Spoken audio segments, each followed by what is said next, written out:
This episode is powered by Pod Decks. Pod Decks are unique interview questions and episode starting prompts in the palm of your hand. So whether you're a new podcaster or existing broadcaster looking to grow your audience and have more meaningful conversations, you're going to want to check out Pod Decks. Now, if you want to get 10% off your order right now, you can go to poddecks.com and type in coupon code. What's the code? Larry21. Yes, that's the code. Check out poddecks.com. Take your podcast to the next level.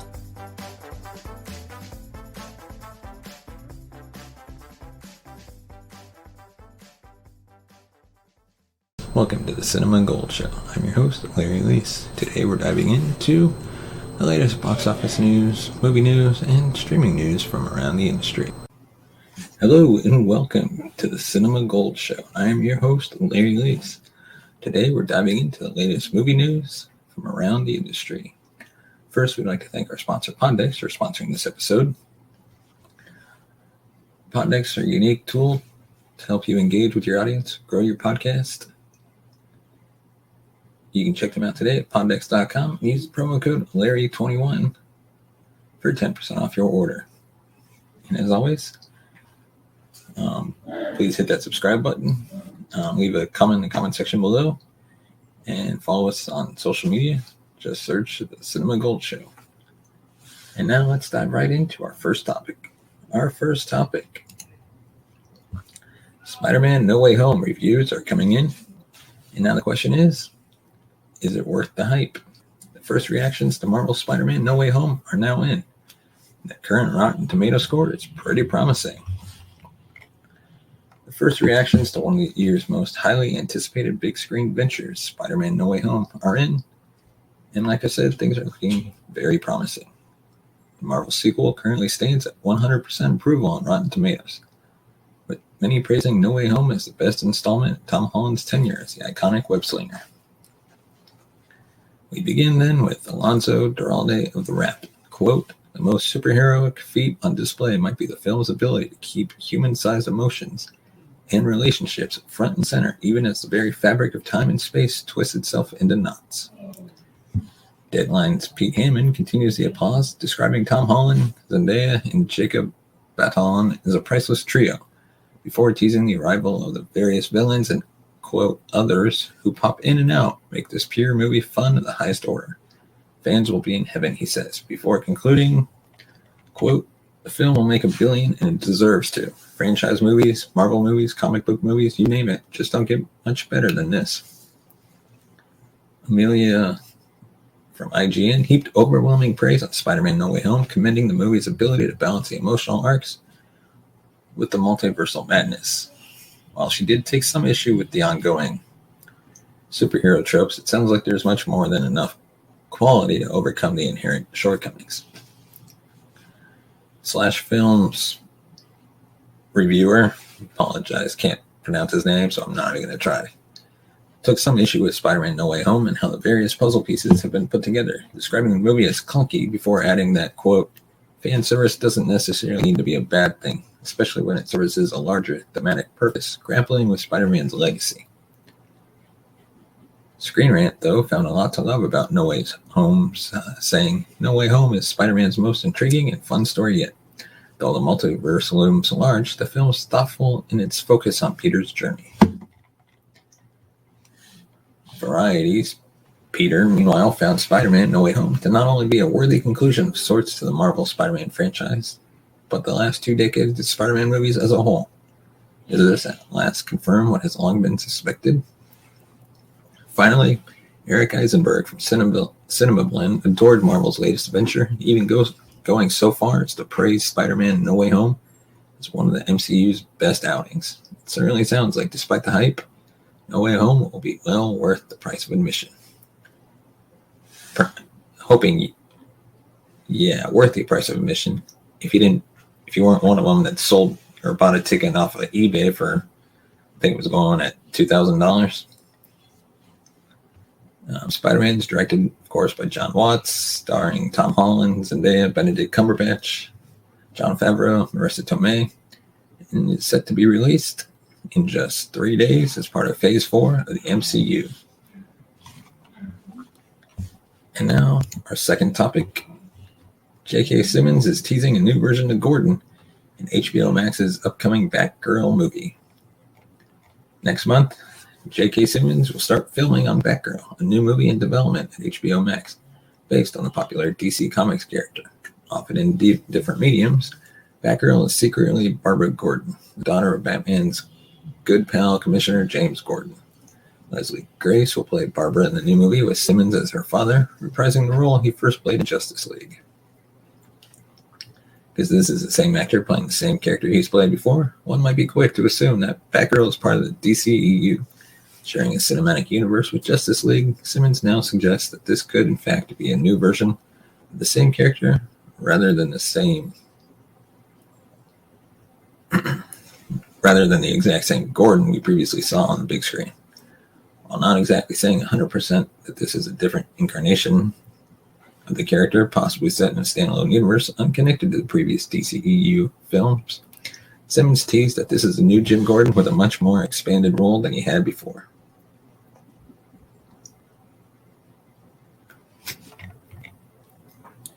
J.K. Simmons also says he was just as pleasantly surprised when he got the call to return as Gordon in Batgirl as he was when he got the offer to join the MCU as J. Jonah Jameson. The actor is playing a different incarnation of the same character in Spider-Man No Way Home after previously playing Jameson in Sam Raimi's Spider-Man trilogy.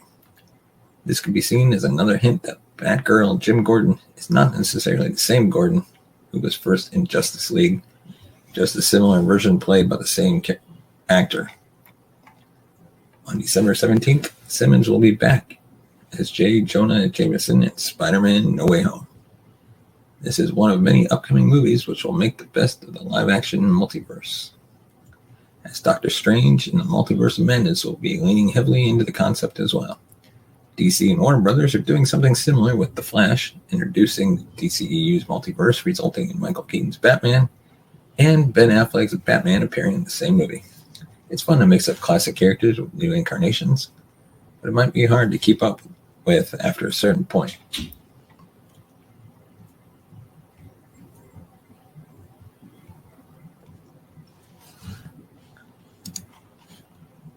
And our third main topic, Betty White fans say that the 99-year-old should have been Times Person of the Year.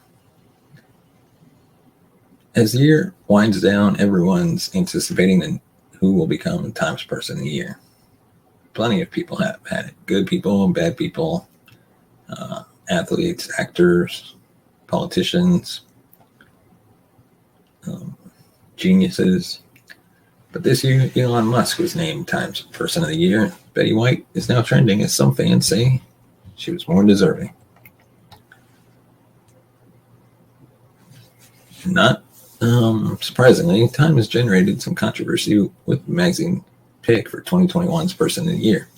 On Monday, the publication revealed that they're bestowing the title upon Elon Musk, the richest man in the world. Certainly, there would be people who disagree no matter who was named, and Musk is no exception, with many people crying foul. Some are going as far as to name suggestions on who would have been a better pick than Musk.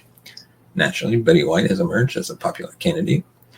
Betty White is trending, and it's some people wondering why she isn't Time Person of the Year. Personally, I agree that she should be, because she's so cool. Eric Johnson wrote. Another person on Twitter said, "Why? What a waste." In response to Elon Musk reveal, you know who should be Person of the Year? Someone like Betty White. Another tweet reads, Betty White, Dolly Parton, Nancy Pelosi, anyone other than a man who has more money than sense. His rocket money could have gone to give his employee raises, gone to COVID research, or to pay the taxes he has successfully been able to keep paying for years.